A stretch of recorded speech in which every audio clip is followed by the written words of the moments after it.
In the dimly lit corridors of the Los Angeles County Jail, where the air hung heavy with the scent of stale coffee and regret, Poppy Nozawa clutched the edges of her designer trench coat, her manicured nails digging into the fabric like anchors in a storm. It had been 3 agonizing days since she'd learned of Luna's supposed death, her vibrant, headstrong daughter, gone in a tragic car accident that the police report described with cold, impersonal precision. Poppy had screamed into the void of her penthouse that night, shattering a crystal vase that scattered shards like broken promises across the marble floor. Bill Spencer, her on-again, off-again lover with his silver fox charm and endless resources, had held her then, murmuring assurances that felt as hollow as the echo of her sobs. But now, fueled by a tip from a shadowy informant who'd whispered about a mix-up in records, Poppy stormed through the visitation room doors, her heels clicking like gunfire on the linoleum. "I demand to see her," she barked at the guard, a burly man with a mustache that twitched under her glare. "Luna Nozawa. Now." The guard blinked, flipping through a clipboard with the sluggishness of bureaucracy. "Ma'am, there's been some confusion. Your daughter's not deceased. She's right here, serving time for that fraud charge." Poppy's world tilted, the fluorescent lights above blurring into halos as she staggered back against the wall. Alive? Her Luna, breathing, beating heart and all, locked away like some common criminal while Poppy mourned a ghost. A wave of nausea crashed over her, hot and unrelenting, and she doubled over, retching into a nearby trash bin as the guard awkwardly patted her shoulder. "You okay, lady? Want some water?" But Poppy could only gasp, tears streaming down her face, a cocktail of relief and rage bubbling up like champagne gone flat, relief that her baby girl wasn't lost forever, rage that the system, that Bill, that everyone had let her believe the lie for even a moment. How could this happen? She whispered to no one, wiping her mouth with the back of her hand, her lipstick smearing like war paint. The guard shrugged. "Paperwork glitch. Happens more than you'd think." But for Poppy, it was no glitch, it was a betrayal, a cosmic joke that left her knees weak and her heart pounding with the fierce protectiveness of a mother lioness roused from slumber. She straightened, fire igniting in her dark eyes. "Take me to her. Right now." Across town in the sun-drenched boardrooms of Forrester Creations, where ambition was the currency and secrets the stock in trade, Deke Kensington paced the length of the executive suite, his loafers sinking into the plush carpet like footsteps on clouds. At 32, with his tousled blonde hair and boyish grin that could disarm a room full of sharks, Deke had clawed his way up from intern to creative director through sheer charisma and a knack for turning chaos into couture. But today, the air crackled with possibility, the kind that made his pulse race faster than a runway show finale.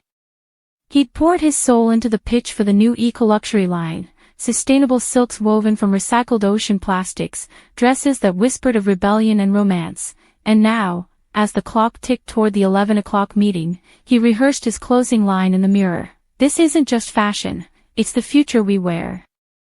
His reflection winked back, deliriously happy, the kind of joy that bubbled up from his toes and fizzed in his chest like vintage Dom Perignon. Rich Forrester himself had called him in, a nod from the Titan that sent Deke's mind spinning with visions of corner offices and magazine covers. "You're on the cusp, kid," Rich had said over the phone, his voice gravelly with that signature mix of mentor and mogul. Deke had nearly dropped his phone, laughing it off with a casual, "Can't wait to blow your mind, boss." But inside, he was soaring, texting his sister Mia in a frenzy of emojis and all caps, "This is it.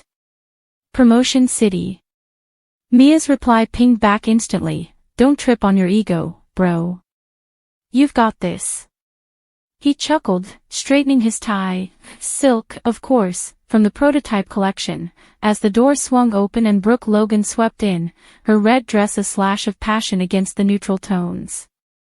"Deke, honey, you look like you won the lottery," she teased, air-kissing his cheeks.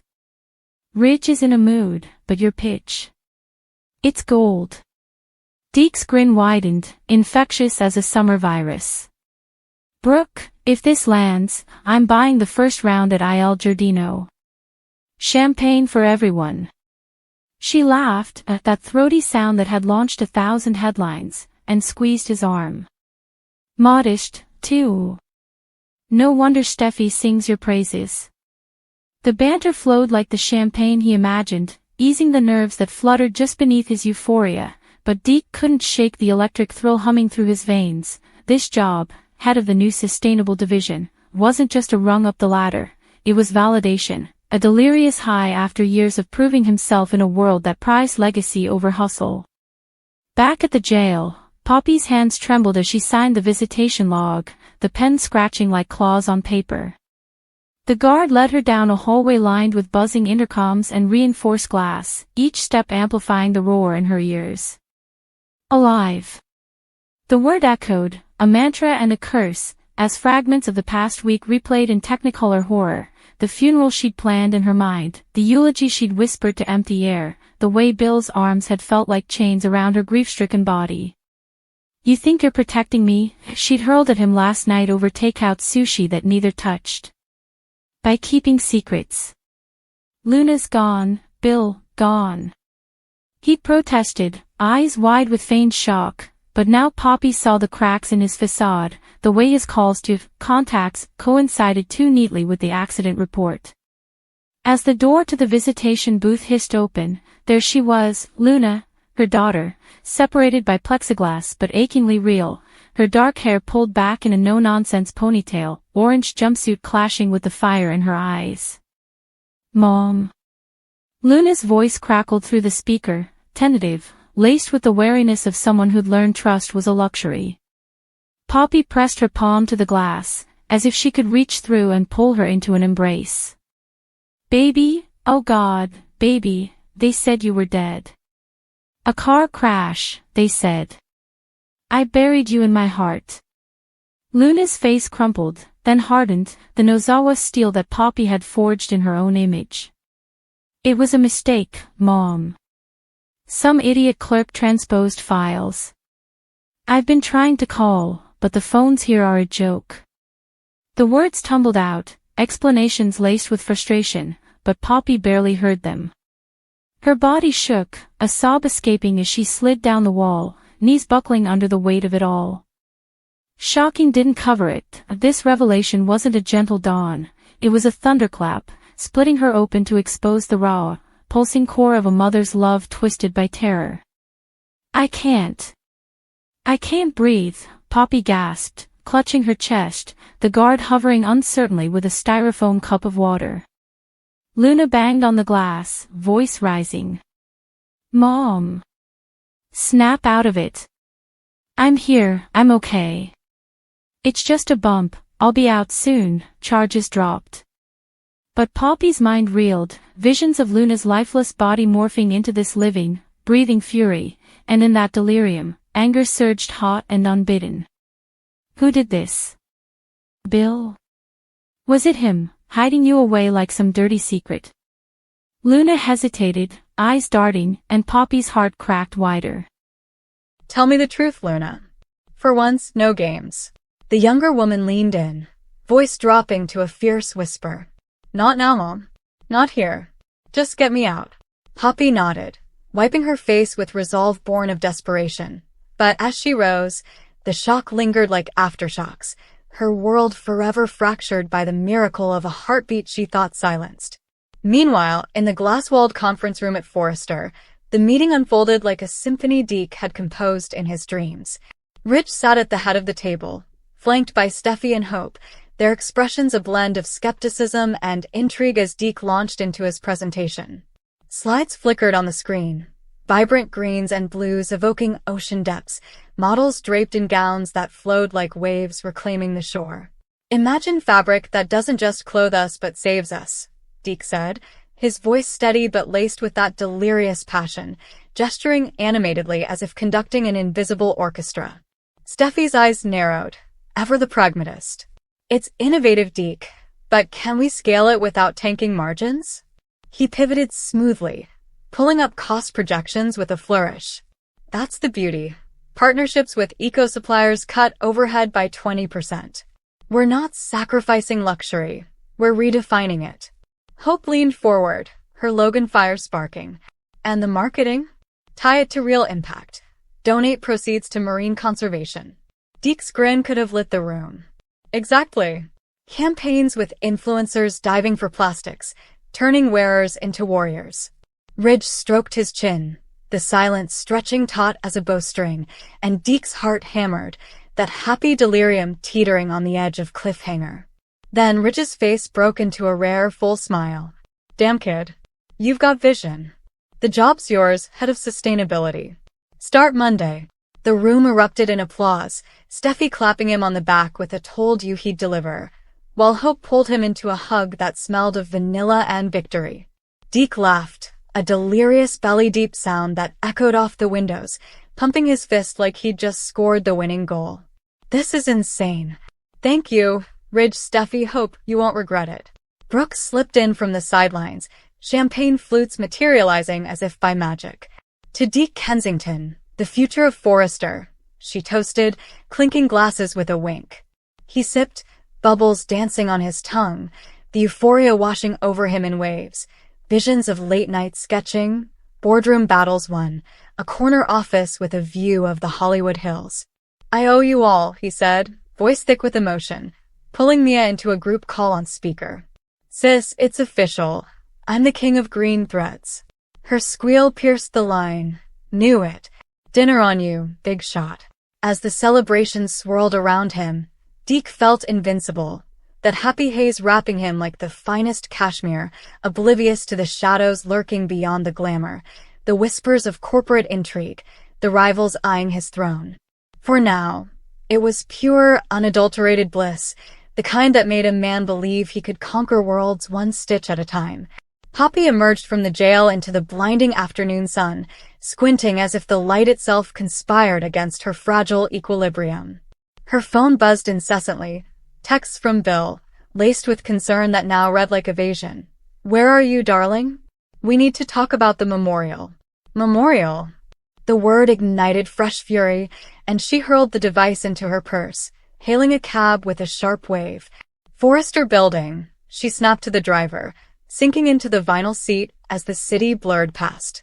Luna alive, that truth was a lifeline, but it dragged up undercurrents she'd long suppressed. The one-night stand with Finn years ago, the whispers of paternity that Bill had quashed with his influence, the fragile web of lies holding her family together.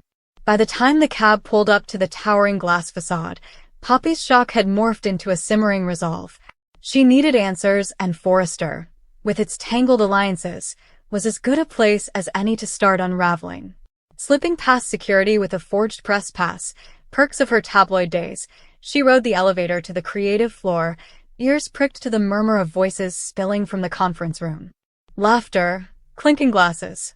A party? Her lips twisted in bitter irony. Life marches on, even when yours hangs by a thread. Peering through the frosted glass, she caught sight of Deke, that golden boy with the megawatt smile, basking in congratulations. Poppy had crossed paths with him once, at a gala where he'd charmed her over canapes, his enthusiasm for sustainable fashion a refreshing counterpoint to the jaded crowd. Now, seeing his unbridled joy, a pang of envy twisted in her gut.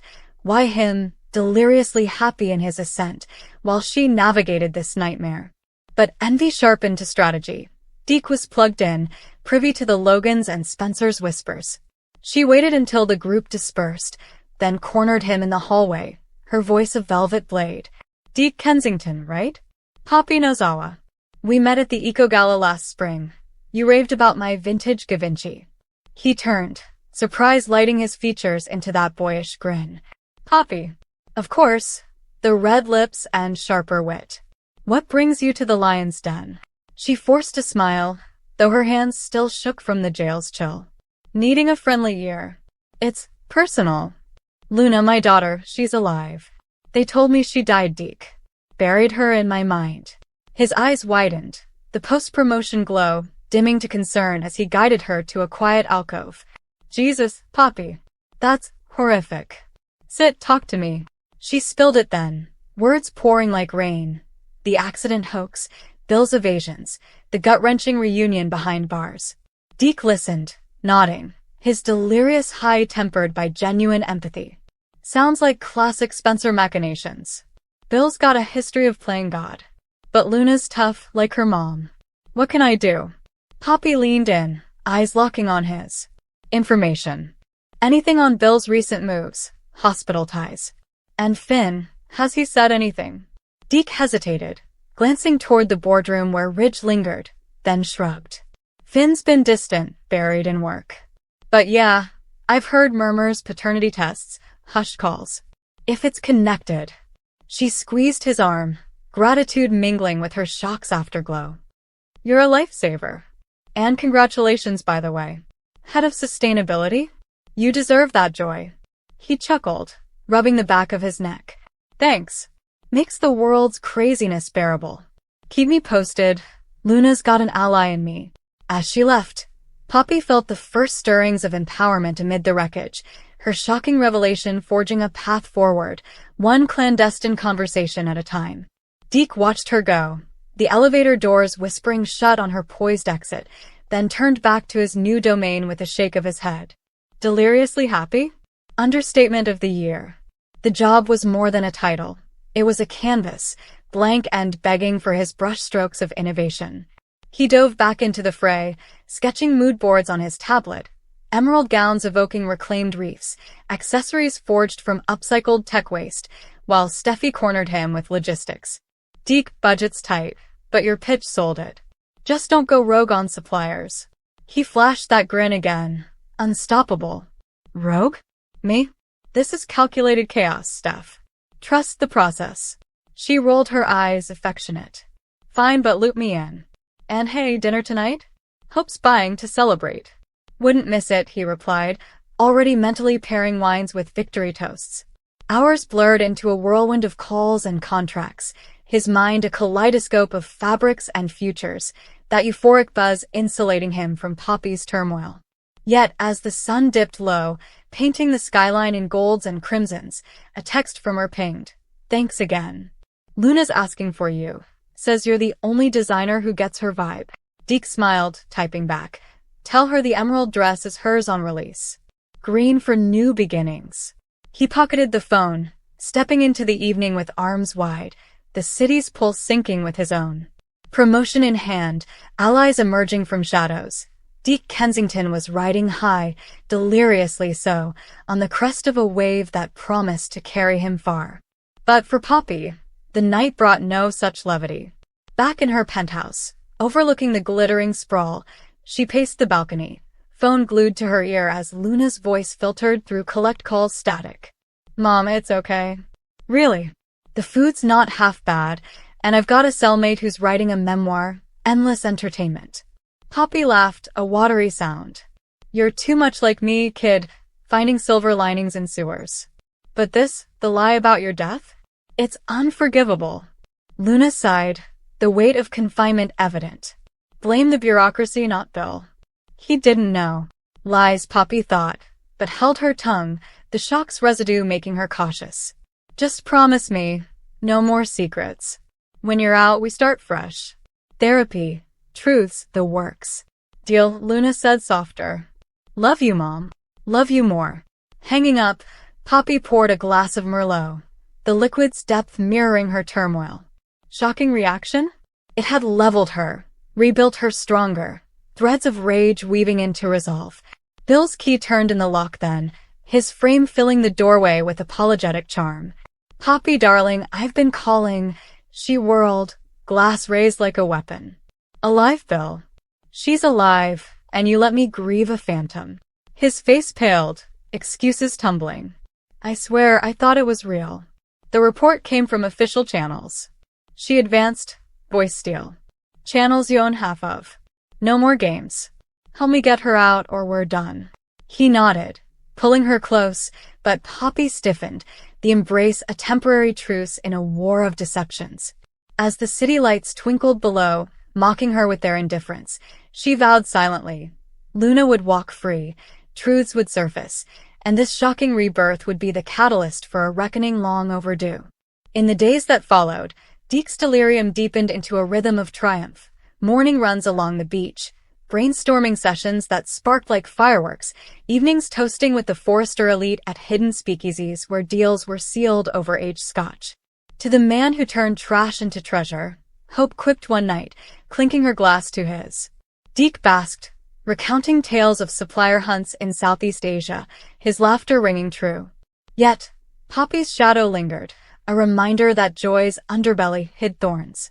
He visited Luna twice, smuggling in fashion mags and tales of his ascent. "One day you'll design with me," he told her through the glass, her eyes lighting with that Nozawa spark. "Partner in crime or couture?" She grinned. "Deal, if Mom doesn't ground me for life." Their banter bridged the barrier, a lifeline of levity amid her monotony. Poppy watched these visits with wary gratitude, her shock evolving into cautious alliance.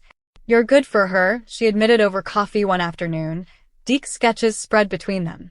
"And for me, grounding the crazy." He shrugged, modest in his elation. "Happiness is contagious, Poppy. Grab some." She almost believed him, that sliver of light piercing her storm. As October's chill crept in, Luna's release loomed. Charges dismissed on technicalities, Poppy's lawyer unearthed, and Deke planned a welcome, a private runway in his new studio, emerald dress waiting like a promise. Bill, cornered by Poppy's ultimatums, pulled strings for early parole, his redemption arc tentative at best. Finn, drawn into the fray by paternity whispers, confronted Poppy in a rain-slicked parking lot. "Is she mine?" he demanded, voice raw. She met his gaze, unflinching. "We'll know soon. But she's ours, yours, mine, no matter the blood." The truth hung, shocking in its simplicity, binding them in uneasy solidarity. Deke, ever the optimist, mediated over takeout in Poppy's penthouse, his job's glow illuminating the room. To family, messy, miraculous, alive. Glasses raised, laughter tentative but real, the group toasting to shocks survived and joys seized. In Port Charles's shadow? No, this was LA's own saga, where reactions reshaped destinies and happiness, delirious as it was, proved the ultimate designer drug.